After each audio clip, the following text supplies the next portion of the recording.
მეოთხე საარჩევნო მარათონში ერთობა დედოფლის წყაროს მოქმედი მერი ნიკოლოზ ჯანიაშვილი. ქართულმა ოცნებამ მუნიციპალიტეტის მერობის კანდიდატად კიდევ ერთხელ დაასახელა.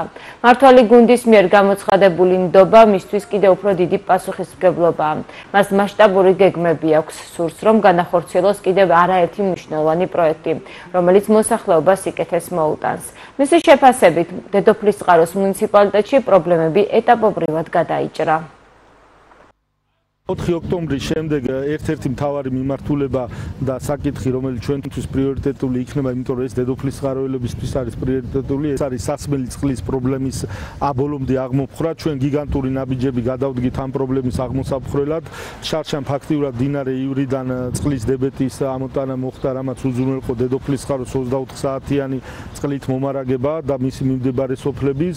ამ წყლის ხარისხი, სასმელი წყლის ხარისხი ბოლომდე არ შეესაბამება და აქედან გამომდინარე მიდის დამატებითი სამუშაოები საფილტრო მოწყობილობის გასაკეთებლად, რის შემდეგაც უკვე ხარისხიან სასმელ წყალს მივიღებ დედოფლის წყაროსთვის და ეს მოხსნის კიდევ იმ პრობლემას, რომ იმის გამო რომ სასმელი წყლის ხარისხი დღეს არ შეესაბამება ნორმებს, გადასახადი გაუქმებულია, რის გამოც უკონტროლო მოხმარება მიდის და ფაქტიურად წყლის მოხმარება სარწყავად ხდება და გადასახადების დაბრუნება უკვე ავტომატურად მოაგვარებს ამ პრობლემას, რომ მოხდება უფრო ეკონომიური ასე ვთქვათ